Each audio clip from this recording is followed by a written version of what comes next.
Nabi Khidir hidup sepanjang masa hingga kedatangan Dajjal. Bukti bahwa Nabi Khidir hidup sepanjang masa adalah adanya kisah-kisah yang menyebutkan bahwa beliau sudah ada sejak zaman Nabi Musa alaihissalam.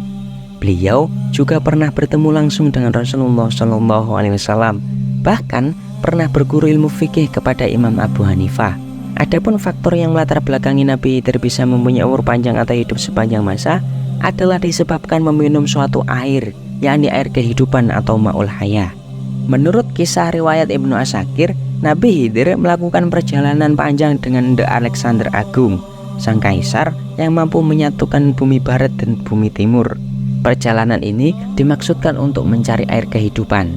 Lantas, mengapa Nabi Khidir bisa berumur panjang namun Alexander Agung tidak? Inilah kisah selengkapnya.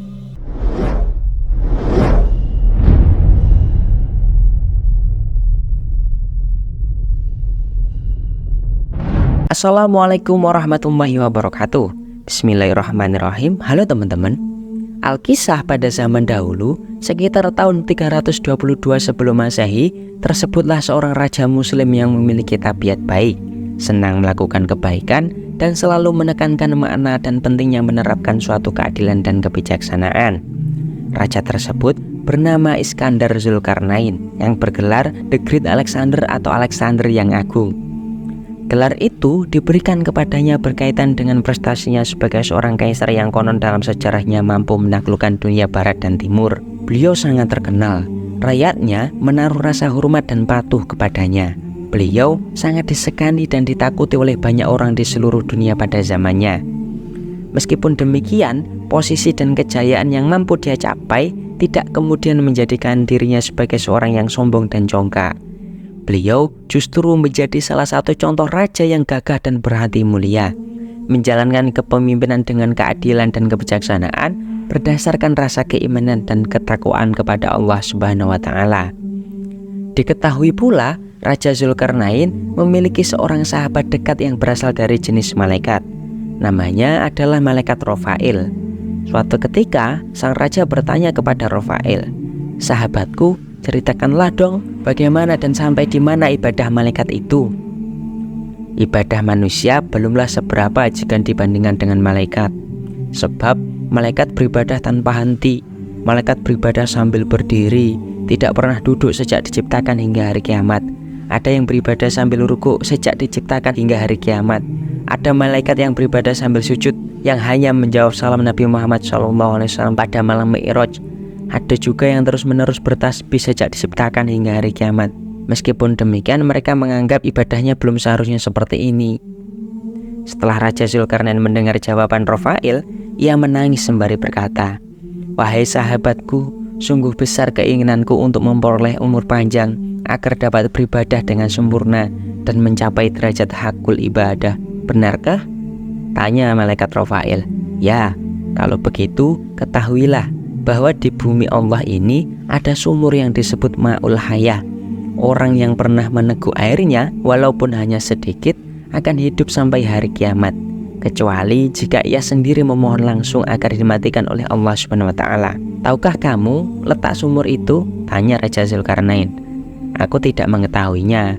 Aku hanya mendengar bahwa di bumi ini ada Begowong, sebuah tempat yang katanya penuh dengan kegelapan, gelap gulita.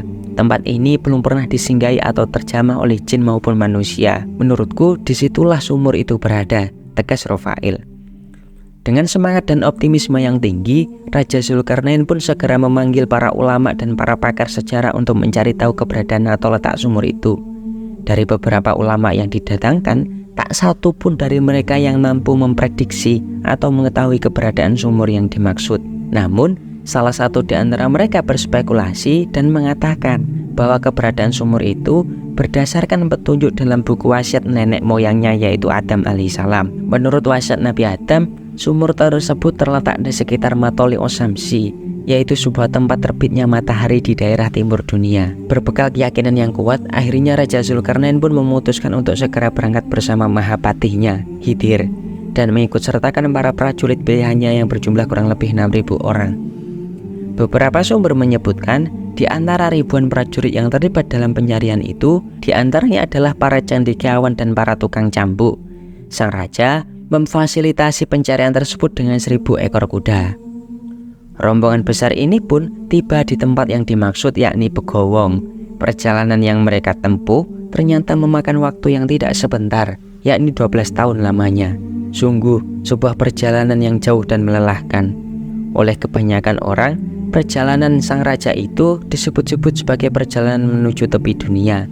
Istilah itu muncul karena pada waktu itu belum pernah terungkap bahwa sesungguhnya bumi itu bulat, sebagaimana yang dibuktikan oleh seorang tokoh bernama Columbus yang menemukan benua Amerika pada tahun 1492 Masehi.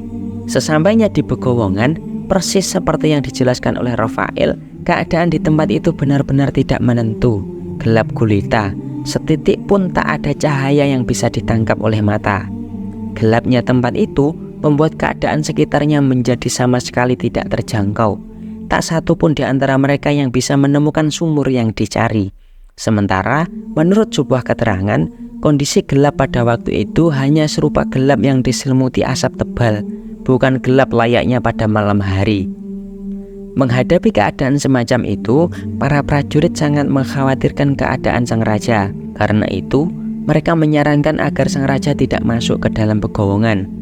Wahai raja, sesungguhnya raja-raja yang terdahulu tidak ada yang berani masuk ke tempat ini, karena tempat ini teramat gelap dan sangatlah berbahaya. Akan tetapi, Raja Zulkarnain tidak menggubrisnya dan berkata, kita harus memasukinya. Kita tidak boleh menunda-nunda dan menyanyiakan perjalanan yang sudah kita tempuh demikian jauh. Di tengah kondisi seperti itu, seorang cendekiawan pun bergegas melarang sang raja untuk masuk ke tempat yang penuh kegelapan itu. Namun lagi-lagi sang raja tidak menghiraukan larangan itu. Melihat kenyataan betapa tekad sang raja sudah tidak dapat dibendung lagi, maka semuanya hanya terdiam tanpa ada yang berani membantah dan menghalangi perintah raja tersebut.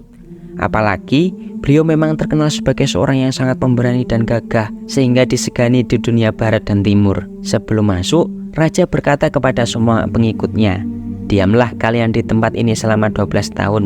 Jika aku kembali menemui kalian dalam masa 12 tahun itu, maka kita akan pulang bersama-sama.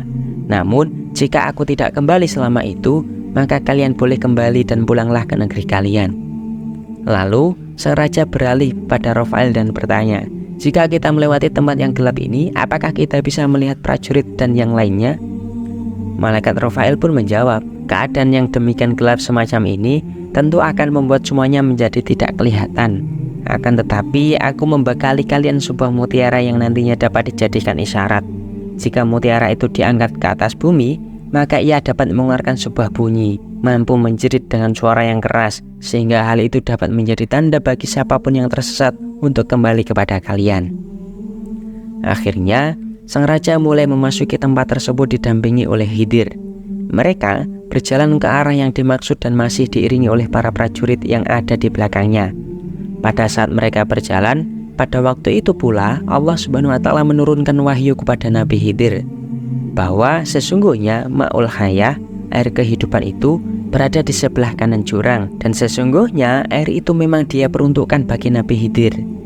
Mendengar hal itu, serentak Nabi Khidir berkata kepada sahabat-sahabatnya, berhentilah kalian di tempat kalian masing-masing, dan janganlah kalian beranjak dari tempat kalian sampai aku datang kepada kalian. Lalu Nabi Khidir berjalan menuju arah sebagaimana Allah Subhanahu wa Ta'ala telah menunjukkannya. Memang benar, beliau pun mendapati apa yang beliau cari. Tanpa berpikir panjang lagi, beliau langsung turun dari atas kudanya, mandi dan meminum sumber air yang terkenal sebagai air kehidupan tersebut. Disebutkan bahwa air kehidupan atau Ma'ul Hayah itu rasanya jauh lebih nikmat dan lebih manis dibandingkan dengan manisnya madu. Selama itu pula, raja sama sekali tidak pernah tahu apa yang sebenarnya terjadi terhadap Nabi Khidir. Bahkan pada saat Nabi Khidir mandi, tak seorang pun mengetahuinya.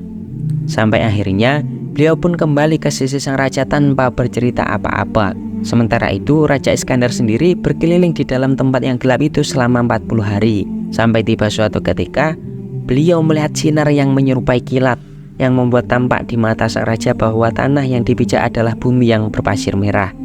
Bersamaan dengan itu terdengar pula suara gemericik yang tepatnya berada di bawah kaki kudanya. Suara gemericik apakah itu? Raja bertanya seraya mengutarakan rasa penasarannya kepada malaikat Rafael. Malaikat Rafael pun menjawab, Gemericik tersebut adalah suara yang berasal dari sebuah benda yang akan memberikan dampak penyesalan bagi setiap orang yang mengambilnya. Namun demikian, apabila tidak mengambilnya, maka rasa penyesalan pun akan menghampiri juga. Jawaban itu justru membuat orang menjadi semakin bertanya-tanya dan mengundang rasa penasaran yang mendalam. Semua orang menjadi ragu-ragu antara mengambil benda itu atau membiarkannya begitu saja. Konon, di antara para prajurit itu ada salah seorang yang mengambil benda itu tanpa sepengetahuan yang lainnya. Dalam keterangan disebutkan, prajurit itu hanya mengambil sedikit saja. Dan setelah mereka keluar dari tempat yang gelap itu, mereka kaget karena benda tersebut adalah permata yakut yang berwarna merah, sedangkan yang berwarna hijau adalah zamrud. Mereka pun menyesali itu. Mereka berpikir kenapa tidak mengambil dengan jumlah yang lumayan banyak. Rasa menyesal itu semakin tampak, apalagi karena permata-permata itu termasuk barang yang cukup langka dan sangat mahal harganya. Pada akhirnya, perjalanan itu telah mengantarkan Nabi Khidir mengalami suatu keajaiban yang luar biasa dan istimewa, yakni peristiwa saat dia mendapatkan berkah dari Allah Subhanahu wa Ta'ala yang membuatnya menjadi seorang yang manusia yang memiliki umur panjang, melebihi batas kewajaran umur manusia pada umumnya. Demikianlah kisah asal-usul Nabi Khidir bisa berumur panjang, namun Alexander Agung atau Raja Iskandar Zulkarnain tidak. Semoga bermanfaat dan menambah hasanah wawasan kita. Kurang lebihnya mohon maaf. Wassalamualaikum warahmatullahi wabarakatuh.